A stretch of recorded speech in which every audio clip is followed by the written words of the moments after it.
Print's too dark? I feel your pain. You've spent years mastering camera lighting and techniques and hours perfecting your masterpiece in Photoshop, only to feel a thud of disappointment when you get your print back from the lab. Clients aren't happy, reprints are expensive, and you keep running into the same problem, right? Well, in this video, I'll be giving you 6 steps to fix this very common problem. And if you pay attention towards the end, I'll give you an extra bonus trick for checking tones and colours and making sure that whites are white and skin tones are true to life, so you'll never get dark, muddy prints again. Step 1. Understand the media. The great news is that this is usually all in the hands of us photographers. This means we can take control and be sure that the lab gets the properly prepared file it needs to make your photography really shine. Step 1 is to ascertain whether the print is really as dark as you think it is. It's vital to understand that paper is an entirely different medium to a monitor. Monitors are backlit, meaning the light shines through the screen. It's actually whiter than white and much brighter than any paper could be. Just try holding a blank piece of paper up next to your screen if you don't believe me. Paper is reflective, meaning that the light has to shine on it and back to our eyes. There's no light shining through the print. So this puts paper or canvas at a distinct disadvantage as it doesn't come with its own light source. You might need to educate your clients on this and help them choose a proper picture light if their artwork will be hung in a dark area. Museums always display paintings and photography with a picture light. Remember, the light needs to shine on the substrate in order to reflect back and for our eyes to see it. I know it sounds obvious, but so many photographers look at their prints in a dimly lit room with yellow tungsten light, and obviously we're going to be disappointed. This is made even worse if you try to place the print right next to the monitor. Of course, with its inbuilt backlight, the monitor will always outshine the print. Viewing a badly lit print is a bit like trying to listen to Mozart or Beethoven underwater. The ideal viewing condition is daylight, or a professional print viewing box, such as the ones used at print competitions. But not many photographers can budget for this, and after all, your client won't have a professional print viewing box. As a photographer, a budget-friendly but professional way to check print brightness and colours is the Calibrate Professional Viewing Lamp. You could also use an inexpensive LED video light, and we'll discuss how clients should display their prints in a later step. At the very least, give the print a chance. View it under indirect daylight at a large window at midday, and don't expect to hold it up next to the monitor and have it match in terms of luminosity. It just won't. Remember too that different substrates all have their own inherent qualities. Different papers have their own shades, white points, Dmax values, which means the intensity of the blacks, and contrast ranges. Monitors have a huge contrast range of 1,000 to 1 or more, whereas the very best you can hope for from paper is up to 300 to 1, and far less for matte papers and canvas. So this means understanding what each medium can offer, adjusting expectations accordingly, and celebrating the paper choice for the properties it can bring your beautiful photography. Step 2, monitor brightness and editing environment. Speaking of monitors, we move to step 2, which is to make sure your monitor isn't lying to you. Before we even get to monitor calibration, which we'll deal with in a second, most photographers simply have their screen set far too bright. I have mine set to around 30% brightness, which is about right for my dimly lit editing area. And if you're wondering why changing your monitor brightness will affect how dark your print is, think of it this way. We edit our photograph, adjusting for exposure and contrast based on what we see on the screen. So if your monitor is too bright, it's tricking your eyes and brain into thinking that the image is brighter than it actually is. So this means you could be adjusting the image to be too dark without realizing it to compensate.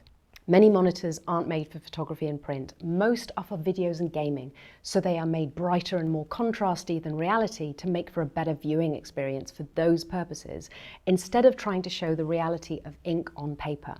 So if your monitor is at 70% or higher, turn it down and let your eyes adjust to working at a brightness of 30 to 50% maximum, depending on how bright the area you edit in is. And it shouldn't be a very brightly lit room. This will result in your edits naturally becoming brighter as you are viewing something that is a bit closer to the realities of the brightness of paper. Take a look at your ambient lighting conditions as well.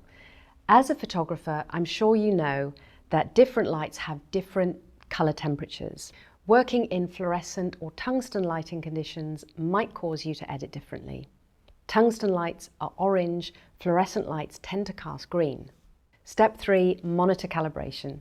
Step 3 is to calibrate the monitor to standardize the colors that are being displayed. An uncalibrated monitor can show incorrect colors, causing photographers to adjust the white balance incorrectly to compensate. You might see a beautiful warm tone on screen, but it prints cold and greenish because your monitor is lying to you. Example, your monitor is leaning towards magenta because it's uncalibrated. To get what looks like a good skin tone on your screen, you add more green to your white balance adjustment. You send that file to a lab which has a calibrated printer and you get green skin tones. Luckily, professional monitor calibration tools are inexpensive, around a couple of $100s, and they'll last years. Calibration takes just a few minutes and it should be done every few weeks to keep the monitor colors from shifting. Easy fix. Now with a calibrated monitor, you'll be shown the actual colors of the file and can edit accordingly.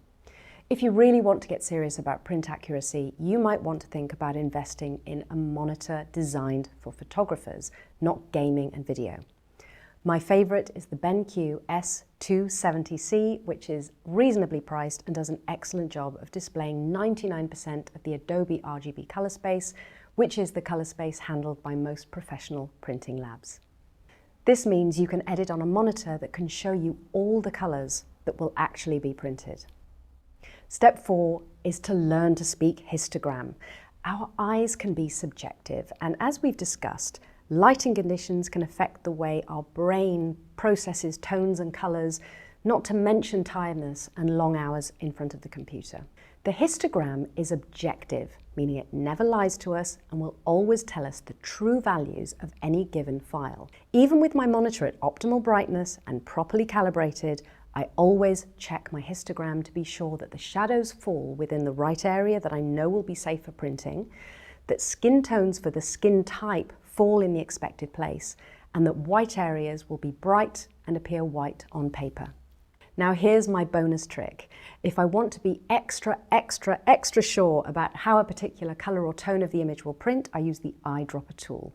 This is a quick and ridiculously simple way to isolate an area and assess it without being fooled by the context. Take this white t-shirt as an example. If we take the dropper tool, we can see that it's actually a light gray, not white. That will translate to gray ink being printed onto paper that is not pure white either, and without the benefit of light shining through it. White areas such as white clothing shouldn't be pure white either, otherwise no ink will be printed at all and will lose detail, but it should certainly be brighter than this muddy grey.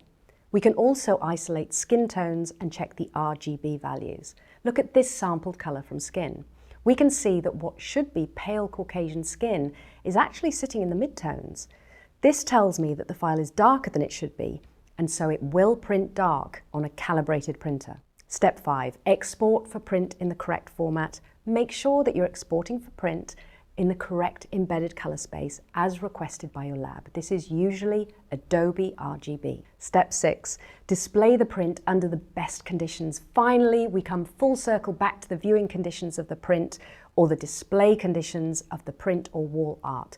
If you've never heard of CRI or the color rendering index, it's time to educate your clients. A lamp with a low CRI can make everything it illuminates look flat, lifeless and washed out, including your beautifully finished and expertly captured photography. In people, this can translate into sickly skin tones and lifeless eyes. A lamp with a high CRI will bring everything to life and your artwork will pop with vibrant tones and rich detail. A high CRI means anything 90 and above, and for checking prints, you'll need 95 plus, balanced at daylight temperature. Print viewing booths and the Calibrite viewing lamp have these values, as do some LED video lights.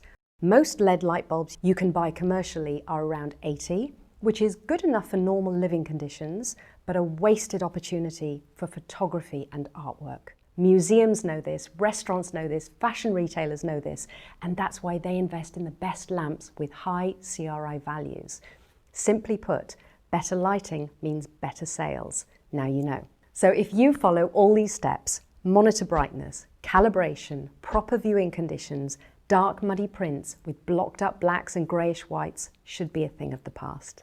Now, if you want to dive deeper into these topics and really master how to produce beautiful prints, take a look at our 4-week Fine Art Pro course on file and colour management, or contact us for a free strategy call to discuss one-to-one mentoring for personalised advice on how to best optimise your images for printing and really make your work shine. See you soon.